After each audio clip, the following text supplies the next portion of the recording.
Hello friends, welcome back to our YouTube channel motivational tales. दोस्तों, आज की कहानी का टॉपिक है भिखारी और सेठ। दोस्तों, आज की कहानी एक भिखारी और एक सेठ की है। पूरी कहानी ध्यान से सुनिएगा।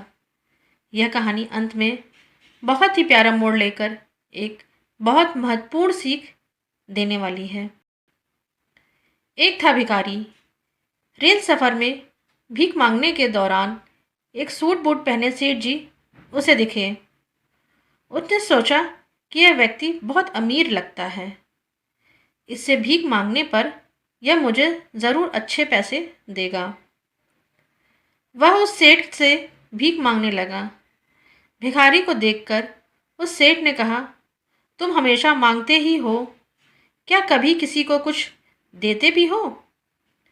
भिखारी बोला, साहब, मैं तो भिखारी हूँ, हमेशा लोगों से मांगता ही रहता हूँ। मेरी इतनी औकात कहाँ कि किसी को कुछ दे सकूँ।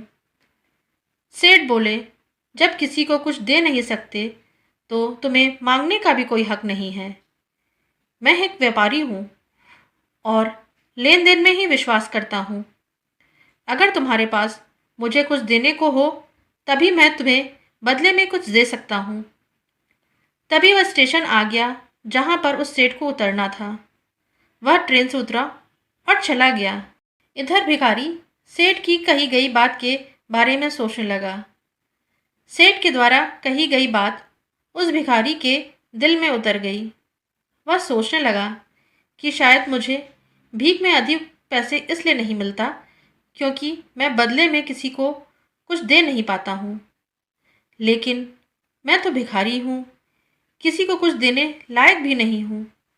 लेकिन कब तक मैं लोगों को बिना कुछ दिए केवल मांगता ही रहूँगा? यही सब कुछ बहुत सोचने के बाद भिखारी ने निर्णय किया कि जो भी व्यक्ति उसे भीख देगा तो उसके बदले में वह भी उस व्यक्ति को कुछ ज़रूर देगा। लेकिन अब उसके दिमाग में यह प्रश्न चल रहा था कि वह खुद भिखारी है तो भीख के बदले में वह दूसरों को क्या दे सकता है। इस बात को सोचते हुए दिन भर गुजरा, लेकिन उसे अपने प्रश्न का कोई उत्तर नहीं मिला। दूसरे दिन जब वह स्टेशन के पास बैठा हुआ था तभी उसकी नज़र कुछ फूलों पर पड़ी जो स्टेशन के आसपास के पौधों पर खिल रहे थे। उसने सोचा, क्यों न मैं लोगों को भीख के बदले कुछ फूल दे दिया करूं। उसको अपना यह विचार अच्छा लगा और उसने वहां से कुछ फूल तोड़ लिए। वह ट्रेन में भीख मांगने पहुंचा। जब भी कोई उसे भीख देता तो उसके बदले में वह भीख देने वाले को कुछ फूल दे देता।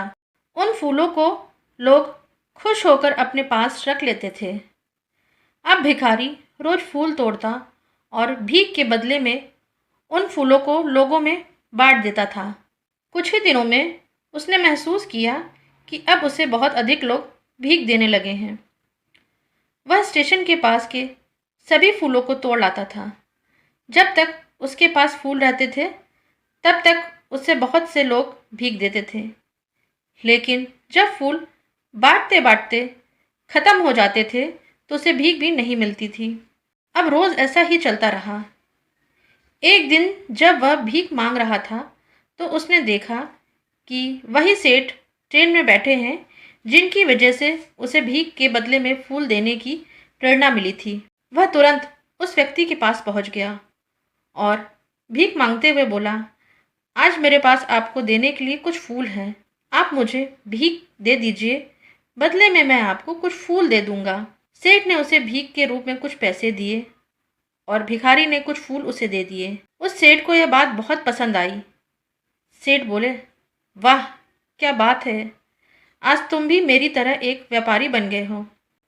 इतना कहकर फूल लेकर वह सेठ स्टेशन पर उतर गया। लेकिन उस सेठ द्वारा कही गई बात एक बार फिर से उस भिखारी के दिल में उतर गई। वह बार बार उस सेठ द्वारा कही गई बात के बारे में सोचने लगा और बहुत खुश होने लगा। उसकी आंखें अब चमकने लगीं। उसे लगने लगा कि अब उसके हाथ सफलता की वह चाबी लग गई थी जिसके द्वारा वह अपने जीवन को बदल सकता है। वह तुरंत ट्रेन से नीचे उतरा और उत्साहित होकर बहुत तेज आवाज में ऊपर आसमान की ओर देखकर बोला, मैं भिखारी नहीं हूँ, मैं तो एक व्यापारी हूँ। मैं भी उस सेठ जैसा बन सकता हूँ। मैं भी अमीर बन सकता हूँ। लोगों ने उसे देखा तो सोचा कि शायद ये भिखारी पागल हो गया है। अगले दिन से वह भिखारी उस स्टेशन पर फिर से कभी नहीं दिखा। एक वर्ष बाद इसी स्टेशन पर दो व्यक्ति सूट बूट पहने हुए यात्रा कर रहे थे।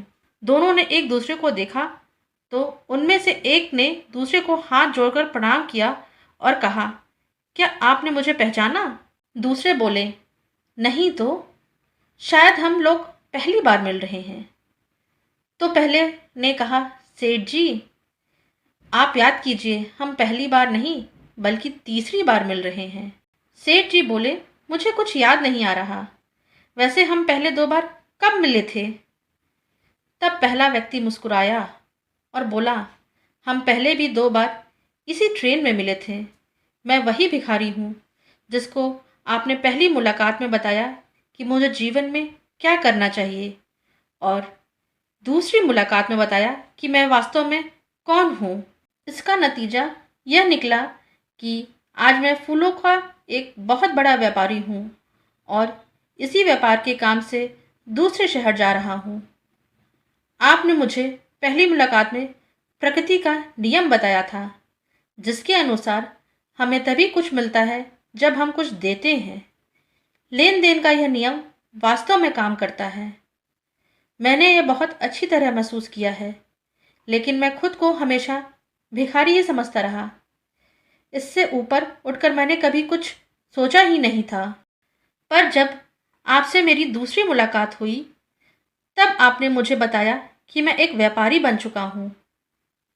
अब मैं समझ चुका था कि वास्तव में मैं एक भिखारी नहीं बल्कि व्यापारी बन चुका हूँ। दोस्तों, हमारे महान महर्षियों ने संभवतः इसीलिए स्वयं को जानने पर सबसे अधिक जोर दिया है और कहा है, सोहम शिवोहम। सच में साथियों, देखा जाए तो महज समझ की ही तो बात है। एक भिखारी ने स्वयं को जब तक भिखारी समझा, वह भिखारी रहा, पर उसने जब स्वयं को व्यापारी मान लिया तो वास्तव में सेठ बन गया। जिस दिन हम समझ लेंगे कि मैं कौन हूँ, अर्थात मैं ईश्वर का अंश हूँ, फिर जानने समझने को रह ही क्या गया। दोस्तों, आज की कहानी आपको अच्छी लगी हो तो इसे लाइक करिए, शेयर करिए और चैनल पर नए हो तो प्लीज़ सब्सक्राइब करना बिल्कुल ना भूलें। Thanks for listening.